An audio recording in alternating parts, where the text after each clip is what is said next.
শীত মানেই পিঠাপুলির আয়োজন আর সেটা যদি হয়ে থাকে চিতই পিঠা তাও আবার গরম গরম ধোঁয়া ওঠা বাইরে থেকে ক্রিস্পি আর ভেতর দিকটা একদম সফট আর একদম পারফেক্টলি ডান তাহলে তার কথাই নেই।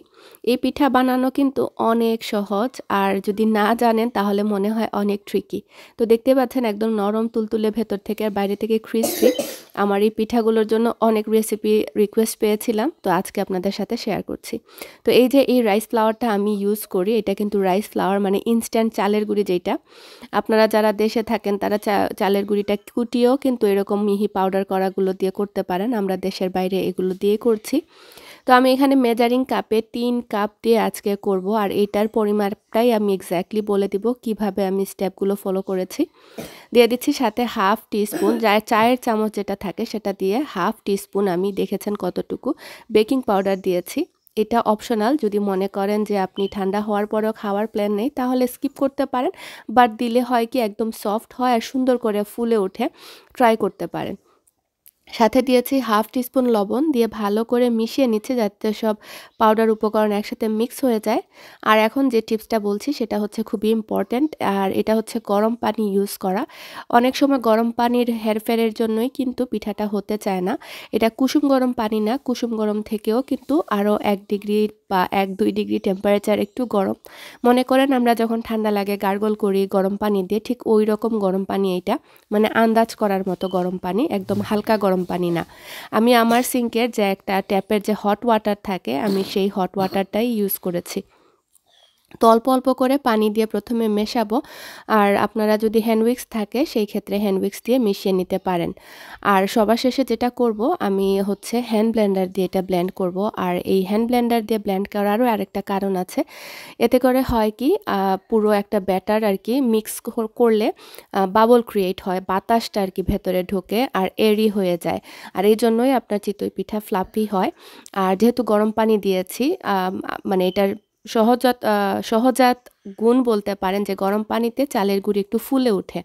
তো অল্প অল্প করে পানি মেশালে হয় কি আপনি আন্দাজটা পাবেন আর পারফেক্ট যে একটা কনসিস্টেন্সি সেটা চলে আসবে, যেটা কিনা ঠান্ডা পানি দিয়ে করলে ওইভাবে হয় না, তো রেস্ট করানোর একটা ঝামেলা থাকে।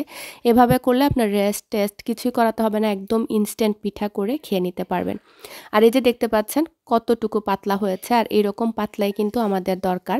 ভারী ব্যাটার হলে আপনার চিতই পিঠা কখনোই ফুলতে চাইবে না, আর যদি হয়ও ভেতরটা কাঁচা থাকবে, মানে কামড় দেওয়ার পরে কেমন যেন কাই কাই করবে। এজন্য একদম পাতলা করে করতে হবে। তো পানির অ্যামাউন্টটা বলে দেই, 3 কাপের জন্য আমার 3.5 কাপ মেজারিং কাপে পানি লেগেছে। তারপরও 19-20 হেরফের হতে পারে আপনার চালের কোয়ালিটির উপর, মানে গুঁড়ির কোয়ালিটির উপর। পুরনো গুঁড়ি হলে একটু বেশি পানি খায়, এটাই স্বাভাবিক। তো এখন হচ্ছে প্যানগুলো দিয়ে দিয়েছি। আমরা দেশে যেরকম খেতাম মাটির যে ড্যামাগুলো বা হাঁড়িগুলো পাওয়া যেত, একটা একটা করে গোল গোল করে খেতাম, কিন্তু এখন দেখছি যুগের সাথে এটা পরিবর্তন হয়েছে আর এখন এগুলোই বের হয়েছে। এটা অ্যালুমিনিয়ামের একটা সাজ।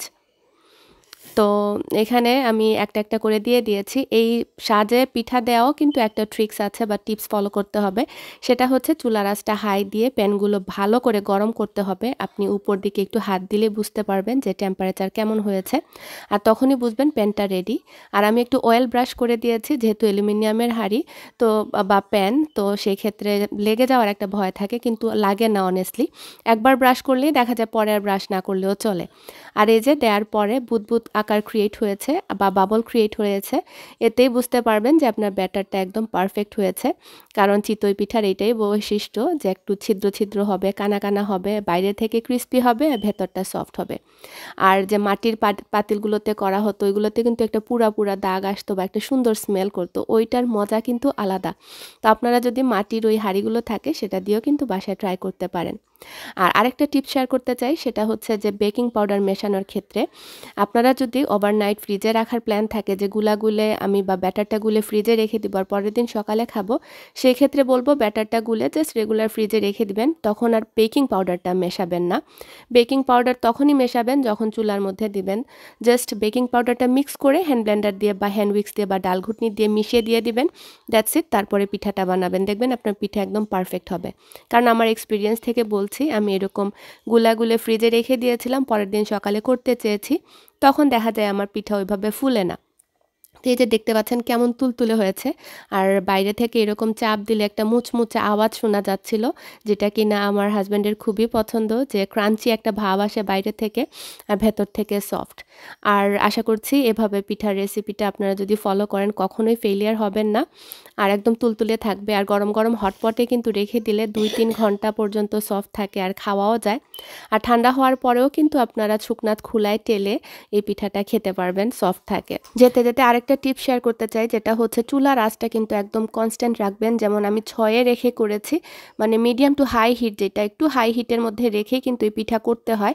আর আমি ঘড়ি ধরে একদম 5 মিনিট কুক করেছি, এতে করে একদম পারফেক্টলি কুক হয়ে যাবে, ভেতর কাঁচা থাকবে না, বা নামানোর পরে যে চাবানোর পরে একটা সগি ভাব এটা আসবে। আর আমি যে হ্যান্ড ব্লেন্ডার দিয়ে ব্লেন্ড করেছি, আপনাদের কাছে যদি সেটা না থাকে রেগুলার ব্লেন্ডার বা ডাল ঘুটনি দিয়ে ঘুটলেও কিন্তু চলবে।